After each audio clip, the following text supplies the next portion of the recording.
찬양하리라. 나는 영광 돌리리. 나는 영광 돌리리. 주님 영광의 이름 예수 크신 주 이름 나 찬양하리라. 크신 주 이름 크신 주 이름 나 찬양하리라.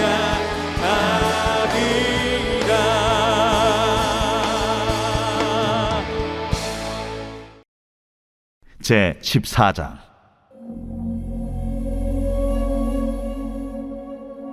온 회중이 소리를 높여 부르짖으며 백성이 밤새도록 통곡하였더라. 이스라엘 자손이 다 모세와 아론을 원망하며 온 회중이 그들에게 이르되 우리가 애굽 땅에서 죽었거나 이 광야에서 죽었으면 좋았을 것을 어찌하여 여호와가 우리를 그 땅으로 인도하여 칼에 쓰러지게 하려 하는가? 우리 처자가 사로잡히리니 애굽으로 돌아가는 것이 낫지 아니하랴. 우리가 한 지휘관을 세우고 애굽으로 돌아가자. 하매 모세와 아론이 이스라엘 자손의 온 회중 앞에서 엎드린지라. 그 땅을 정탐한 자 중 눈의 아들 여호수아와 여분네 아들 갈렙이 자기들의 옷을 찢고 이스라엘 자손의 온 회중에게 말하여 이르되 우리가 두루다니며 정탐한 땅은 심히 아름다운 땅이라. 여호와께서 우리를 기뻐하시면 우리를 그 땅으로 인도하여 들이시고 그 땅을 우리에게 주시리라. 이는 과연 젖과 꿀이 흐르는 땅이니라. 다만 여호와를 거역하지는 말라. 또 그 땅 백성을 두려워하지 말라. 그들은 우리의 먹이라. 그들의 보호자는 그들에게서 떠났고 여호와는 우리와 함께 하시느니라. 그들을 두려워하지 말라. 하나 온 회중이 그들을 돌로 치려 하는데 그때에 여호와의 영광이 회막에서 이스라엘 모든 자손에게 나타나시니라. 할렐루야. 오늘도 새벽을 깨우고 또 하나님을 예배하심으로 하루를 시작하시는 더사랑의 교회 성도 여러분들을 진심으로 축복합니다. 오늘 본문은 같은 상황이지만 다른 반응을 나타내고 있습니다. 1절입니다. 온 회중이 소리를 높여 부르짖으며 백성이 밤새도록 통곡하였더라. 5절입니다. 모세와 아론이 이스라엘 자손의 온 회중 앞에서 엎드린지라. 이스라엘 백성들은 꿈에 그리던 가나안 땅 입성을 눈앞에 두고 있었습니다. 가나안 땅 점령을 위해서 정탐꾼 12명을 보냈습니다. 40일간 정탐을 마치고 돌아온 정탐꾼들은 각자 보고를 합니다. 10명은 비관적인 보고를, 또 여호수아와 갈렙은 이 믿음의 보고를 합니다.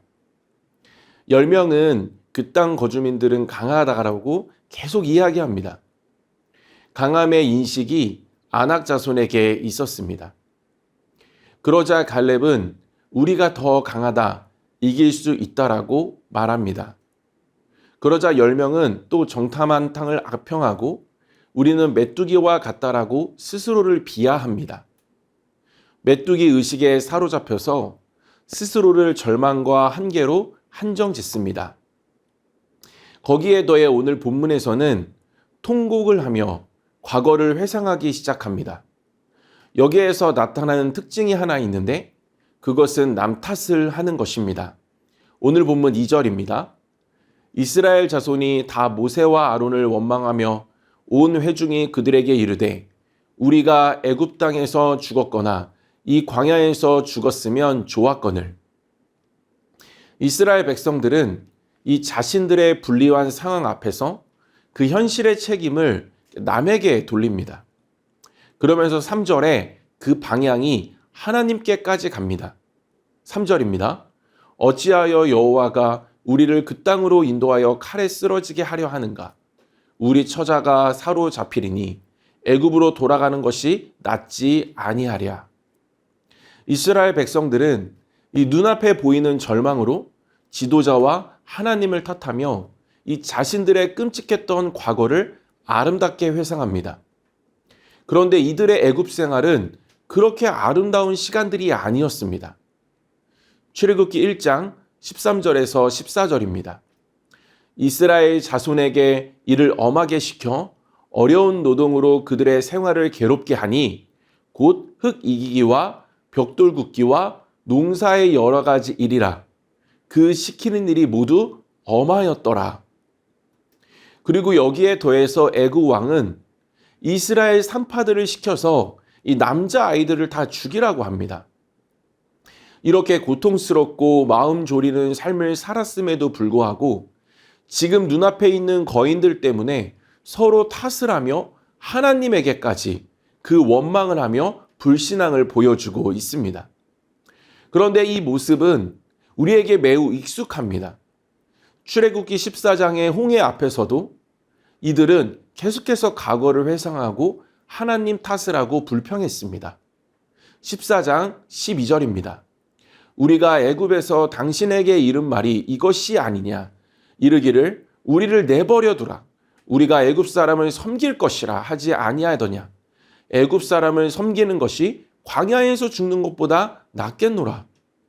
먹을 것이 없었을 때도 출애굽기 16장에서도 우리가 애굽 땅에서 고기가마 곁에 앉아있던 때와 떡을 배불리 먹던 때에 그 여호와의 손에 죽었더라면 좋았겠다라고 하면서 원망하고 또 과거를 회상합니다. 출애굽기 17장에서도 마실 물이 없었을 때도 원망하면서 차라리 애굽에서가 더 좋았다라고 그렇게 과거를 엉뚱하게 회상합니다. 이스라엘 백성들은 계속해서 하나님이 보여주신 역사와 기적이 이렇게 선명한데도 계속해서 과거를 회상하며 불평하고 원망했습니다. 그러면서 한 지휘관을 세우고 돌아가자 하는데 결국 하나님을 외면하고 자신들이 믿을 만한 사람을 세우겠다라는 결정을 하게 됩니다. 그렇게 많은 이적과 기사를 보여주신 하나님이시지만 보이지 않기 때문에 보이는 것에 두려움을 느끼고 또 보이는 것에 안심을 느끼면서 지금 하나님을 거부하고 그렇게 사람을 세우자라고 말하고 있는 것입니다. 보이는 것에 보이는 것으로 반응하고 있는 매우 안타까운 모습입니다.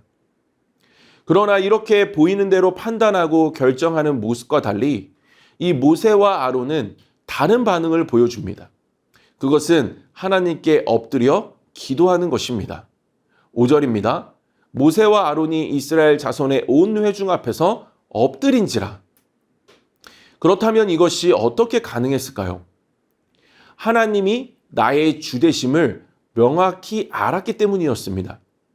하나님의 주권 안에 내가 있음을, 우리 공동체가 있음을 알았기 때문이었습니다. 모세와 아론이 이스라엘 백성들이 먹을 것이 없을 때 원망하자 이렇게 말합니다. 출애굽기 16장 7절입니다. 아침에는 너희가 여호와의 영광을 보리니 이는 여호와께서 너희가 자기를 향하여 원망함을 들으셨음이라. 우리가 누구이기에 너희가 우리에게 대하여 원망하느냐. 그들이 바라보았던 것은 이 하나님의 영광이었습니다. 지금도 그들이 하나님의 영광을 바라보았기 때문에 즉각 기도할 수 있었고 그 기도 응답으로 하나님께서는 그 영광을 나타내 보여주십니다. 본문 10절입니다. 온 회중이 그들을 돌려치려 하는데 그때 여호와의 영광이 흠악에서 이스라엘 모든 자손에게 나타나시니라. 앞이 보이지 않는 삶의 위기나 어려움은 순간 믿음의 눈을 가립니다. 그런데 죄성은 지금까지 인도해 오신 그 하나님까지도 가립니다. 그래서 내가 해온 것처럼 생각하게 합니다. 그러나 우리의 삶을 들여다볼 때, 돌아볼 때 하나님의 영광 없이 여기까지 왔다라고 설명할 수 있는 것은 없습니다. 하나님의 영광 때문에 우리는 여기까지 올 수 있었습니다. 여기까지 인도하신 하나님을 우리가 매일 묵상하고 감사해야 하는 이유가 여기에 있습니다. 그럴 때 그 주권 속에서 순간의 어려움 속에서도 즉각 엎드림으로 영광의 보좌 앞에 나아가서 평안을 누리고 하나님을 의지하며 승리할 수 있기 때문에 그렇습니다. 너무 힘들지만 그 순간 하나님의 주권을 인정하며 그 영광 앞에 엎드려 기도함으로 말미암아 하나님의 영광이 그 삶을 통치하시는 그러한 전능하신 손길을 경험할 수가 있는 것입니다. 여호수아와 갈렙도 하나님의 주권을 믿었습니다. 오늘 본문 8절입니다. 여호와께서 우리를 기뻐하시면 우리를 그 땅으로 인도하여 들이시고 그 땅을 우리에게 주시리라. 이는 과연 젖과 꿀이 흐르는 땅이니라. 여기서 우리는 이 맡긴 자의 자세를 알게 됩니다. 그것은 결과에서 자유로운 것입니다. 누가 맡길 수 있는가 하면 하나님의 주권을 믿는 자입니다. 주권을 믿을 때 맡길 수 있고 결과에서 자유할 수 있는 평안을 소유하고 살아갈 수가 있습니다. 이어서 두 사람은 눈에 보이는 것에 함몰되어 있는 그 메뚜기 의식에 사로잡힌 그 이스라엘 백성들에게 이렇게 선포합니다. 9절입니다. 다만 여호와를 거역하지는 말라. 또 그 땅 백성을 두려워하지 말라. 그들은 우리의 먹이라. 그들의 보호자는 그들에게서 떠났고 여호와는 우리와 함께 하시느니라. 그들을 두려워하지 말라 하나. 누가 두려워하지 않을 수 있을까요? 다르게 반응할 수 있을까요? 그것은 나의 보호자가 누구인지 명확하게 아는 사람입니다. 사람은 보호자가 있을 때 안심을 느낍니다. 그러나 보호자가 불완전하거나 사라질 것 같은 느낌이 들면 불안을 느낍니다.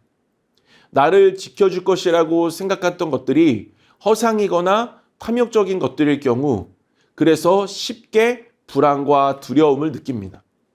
없어질 것들을 보호자로 인식하는 것은 이 헛된 에너지와 결과적으로 두려움만을 주게 됩니다. 그러나 나의 보호자가 하나님이심을 아는 그 두 사람은 두려움보다 지금 담대함으로 나아갑니다. 보호자가 보호해 줄 것이라는 것을 알았기 때문이었습니다.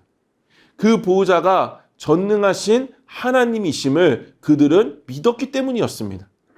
뿐만 아니라 이 두 사람은 같은 상황 속에서도 이스라엘 백성들에게 소망을 불어넣습니다. 아직 이루어진 것이 아니지만 하나님의 주권을 믿기 때문에 그 보호자가 하나님이시기 때문에 강력한 확신을 가지고 공동체를 독려하며 소망 가운데 선포하며 나아갈 수 있었습니다. 위축된 메뚜기 의식도 강력하게 확장이 되지만 보호자 의식이 있는 사람 또한 강한 영향력으로 공동체를 바른 길로 인도할 수 있습니다. 자신뿐만 아니라 공동체를 이 하나님의 영광을 목도하는 자리로 그 축복으로 인도할 수 있는 것입니다. 말씀을 마무리하겠습니다. 여러 힘든 상황이지만 힘들 수밖에 없지만 또 절망과 앞이 보이지 않는 어려움이 있지만 우리의 보호자는 전능하신 하나님이십니다. 전능하신 하나님이 나의 보호자가 되신다라는 확신 속에서 보이는 것보다 여기까지 인도하신 그 하나님의 주권을 더 붙들며 그 믿음으로 그 소망으로 나뿐 아니라 주변 사람들까지도 하나님의 영광으로 모두 초청하게 되어지시는 그러한 믿음의 사람들이 저와 여러분 모두 되시기를 주님의 이름으로 축복드립니다. 이 시간 함께 기도 제목 보시면서 기도하며 나아가도록 하겠습니다. 여기까지 인도하신 하나님의 일하심을 날마다 묵상하며 감사하는 내가 되게 하시고 하나님의 주권이 내 삶을 통치하고 있음을 어느 순간에도 믿게 하여 주시옵소서.